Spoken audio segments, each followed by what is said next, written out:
When I was a kid, my dad found a fox. It had been hit by a car and couldn't walk anymore. My mum went spare, of course, made him keep it in the shed. He was already slipping away from us then. He spent hours with that fox, telling it all about Italy and the villages they bombed there. I was jealous, I think. That the fox got more of my dad than I did. But it was dying, that was clear. So one day, I snuck out, took it a sandwich for food. I was only 8. When it bit me, I remember the anger, the shock, the hurt.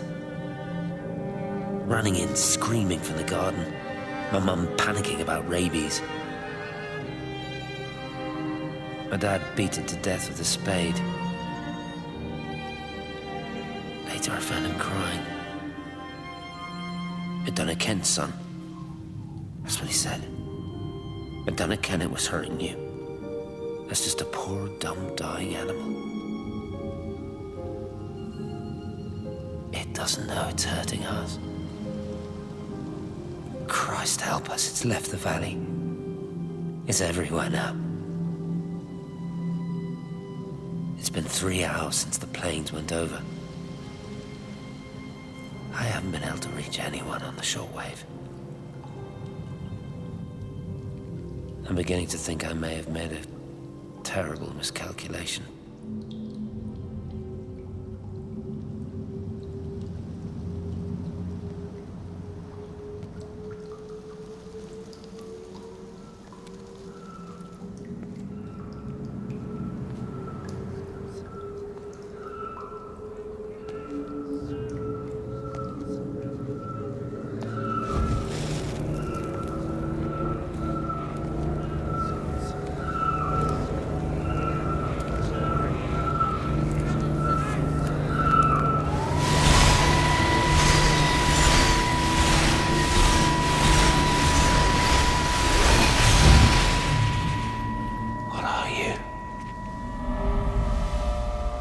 You understand me, don't you?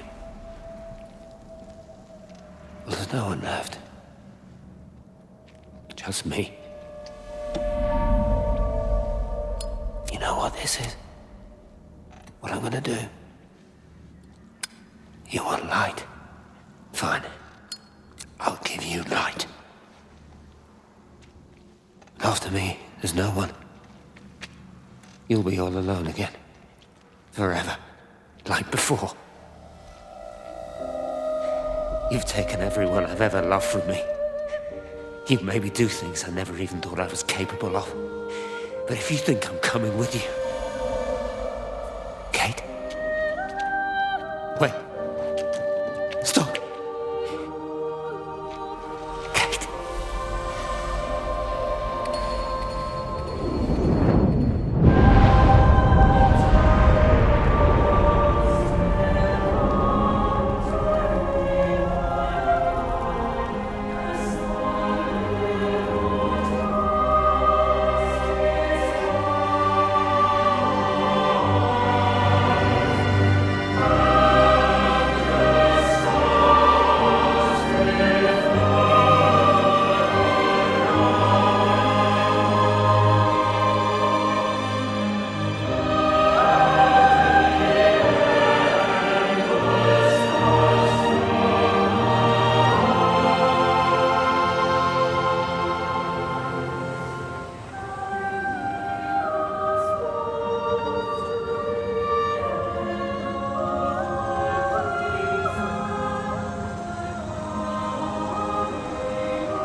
This is Catherine Collins. I don't know if anyone will ever hear this. It's all over. I'm the only one left.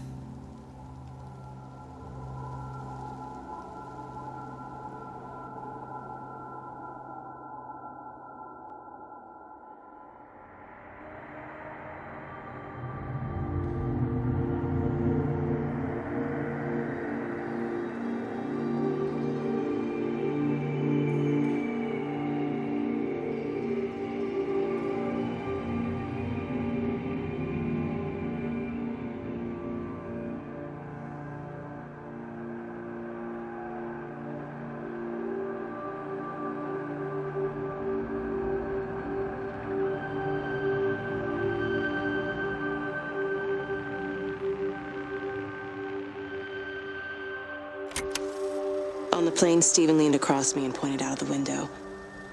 "Down there," he said. "That's home." But all I saw were patches of color. I don't think until this moment that I understood that one could contain the other so completely.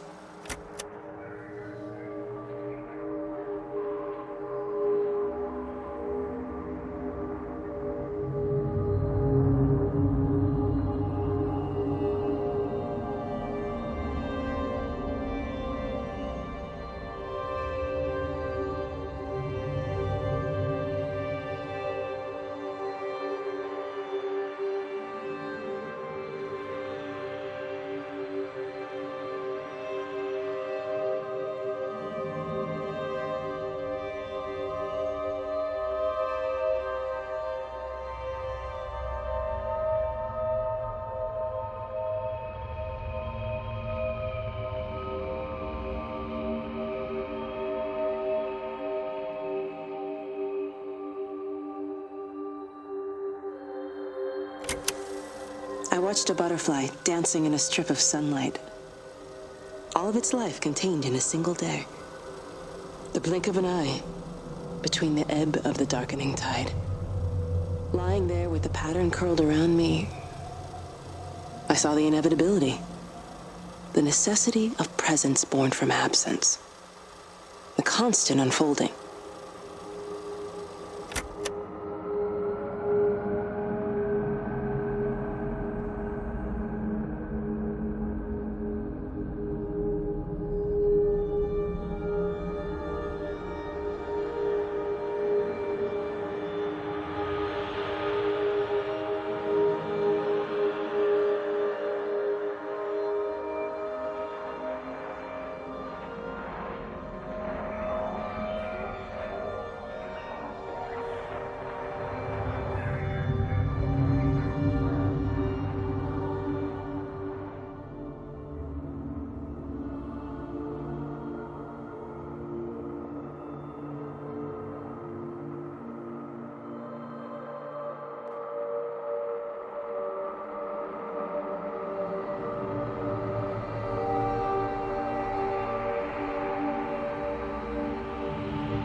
I know it didn't mean to hurt any of them.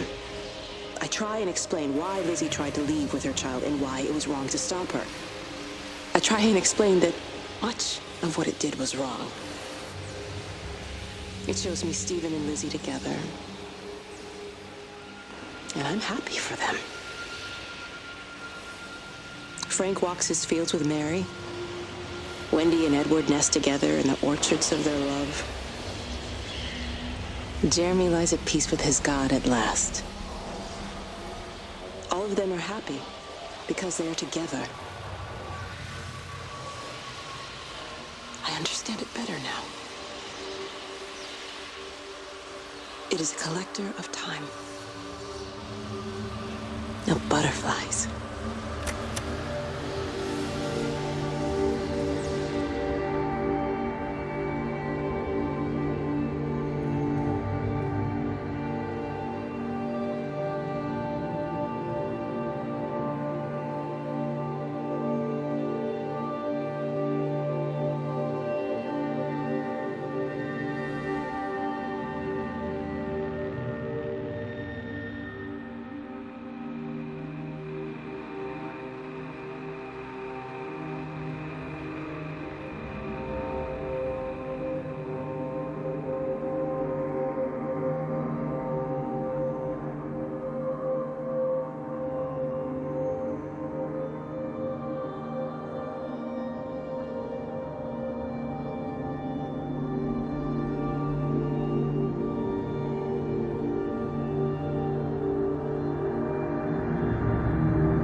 I watched the pattern lean in and time slow to almost nothing.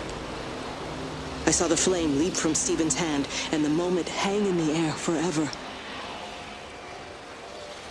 I watched his face, and in the last second, I almost believe he saw me.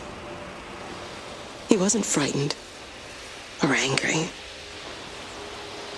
I remember his expression, just like I remember it from the first time, early that morning when he woke and, still half sleeping, said, "God, I love you."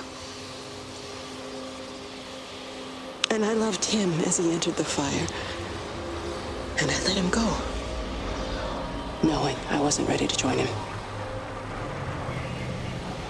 We have held time to ourselves here in this place, held the light to the ground because we were afraid of the coming dark.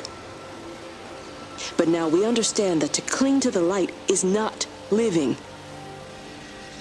I've spent my life watching the illumination from a million dead stars reaching for me without grasping this meaning. The light we cast transcends our death. The pattern made by our living creates a bridge across the dark.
It reaches out from the shadow of the tower, across the observatory, over the valley, and consumes the world. Everything is light now. Everything has come to rest. The world is scored by the traces we carved into it. Our presence is everywhere, the bridge joining our stories. This world existed before we came to it, and it will continue